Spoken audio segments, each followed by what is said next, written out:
by the way, animation. I think also we spoke about the crowds, living pitch and the crowd, the especially. pitch, all the visuals. But that's visual. Today we're going to talk about gameplay, and you have great news because you brought the actual game with you. I mean, we are going to watch at the game, which is being played at this IGN booth right now. If we can switch to the game, I think we have already switched to it. We see the team management screen, right? We're in team management. Team management is something, so if you look at what were the community requests on the past, it was fix the keeper, so we are bringing next-gen goalkeepers this year. That we're going to talk a little bit about that I've later. seen that in a few matches I've played. The goalkeepers are drastically changed. We'll get back to that when we launch the game. But tell me something about the changes, because I understood you can give instruction to each individual player, right? Yeah, team management, it's a complete overhaul this year.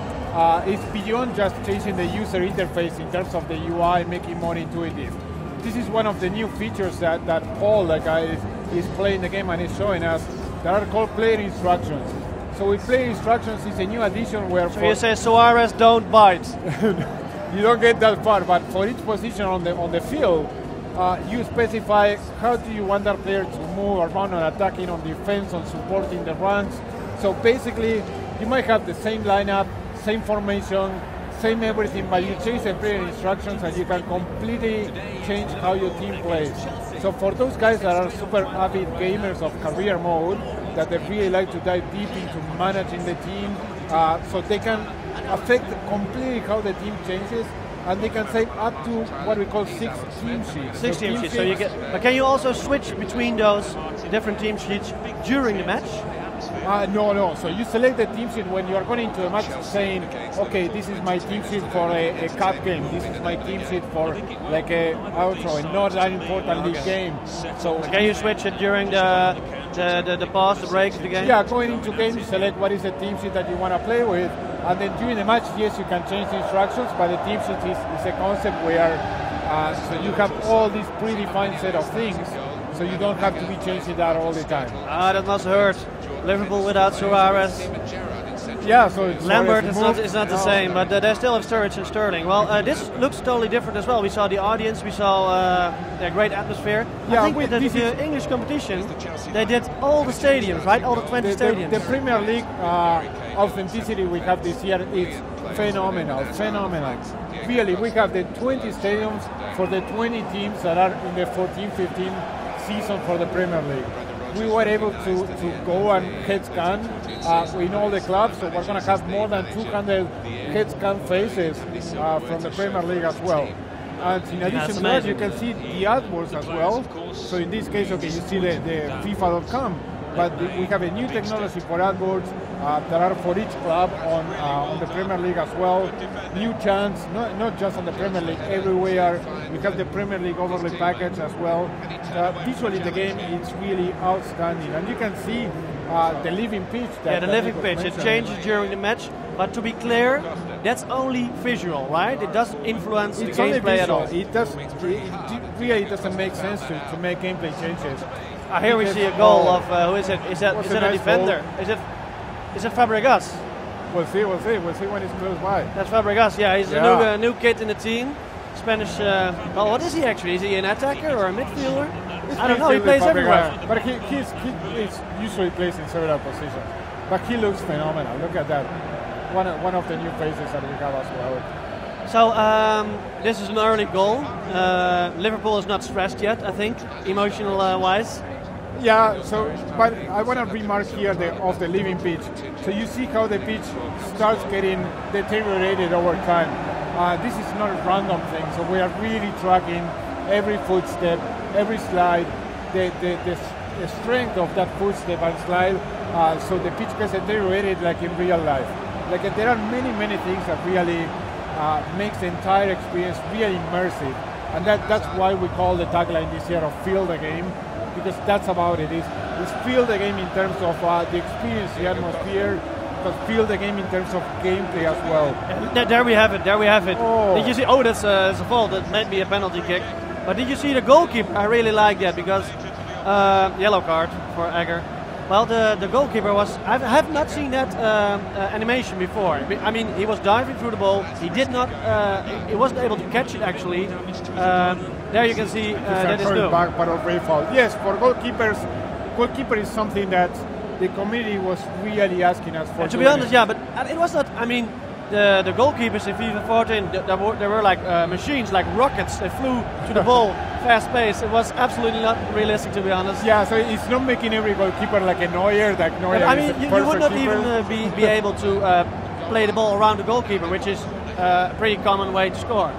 There are many ways, new ways to score as well. So for keepers, so there are three main things. So one of them is reactions. So if you check in the past what we couldn't do, so keeper, once they made the decision, we couldn't change the decision on the fly. So if there was a ball deflection or something, they couldn't react. So right now, if the ball deflects, there is a curve, the keepers can adjust their legs, their arms, so they can react towards every change of situation to try to save the ball. New animation, so all the saves look much more realistic, but like a new AI as well, the AI of the keeper, so they can analyze much better the situation to understand, okay, do I want to catch the ball, do I want to just grab it, do I want to go slow, running, jogging, so many situations where you can now score like a ton of goals, which is amazing. Well, this is a cool save as well from Peter Cech. Well, okay, that looks very cool, the goalkeepers. You guys did some other improvements, like the dribbling, for instance. Yeah. In what way did you change that? First of all, we wanted to have like a huge attention on responsiveness this year, like a huge focus on responsiveness. And that's where, as soon as you pick the controller and you play the game, that's what you feel. So we've been showing the game for the past 3 months, 4 months, like to a lot of people to try it out and give us feedback. The first thing that they think is, okay, it looks amazing, which it does. And the second thing is, oh, it's super responsive. Responsiveness is not something that comes, let's say, as a casual thing. So we put a lot of emphasis. One of those things was the new dribbling system. So the new dribbling system, it brings much more personality into a player. So if you are playing with Leo Messi, that is like a left-footed. He's like a mediocre player like Maradona. yeah. So no players like those. that is super left-footed. So when you're dribbling with him, you can see how he prefers using the left foot all the time and only using the right when it makes sense. We completely model the contacts of the boots with the ball, like the proper physics for that we didn't have in the past. So you start seeing these situations where the passing becomes much more realistic. So it feels so good that it's the entire game. It makes super responsive. So you want to continue playing all the time. What I noticed shooting, is, what I noticed while playing the game at Gamescom 2 days ago, I noticed that it's much more direct, and therefore you can have more options. I mean, you can threat a defense to go solo or to pass, but I don't know what you're going to do, especially in multiplayer. I mean, dribbling was not really a big part. It's not a strong weapon in previous FIFA games. Absolutely. I think it's a really more dangerous weapon right now. Absolutely, and it's not just about attack. So there are new defending things, like in the man-to-man battles, we have shared polling. Did you also change the way of defense? Because I thought that I didn't see that hard tackle in the control scheme.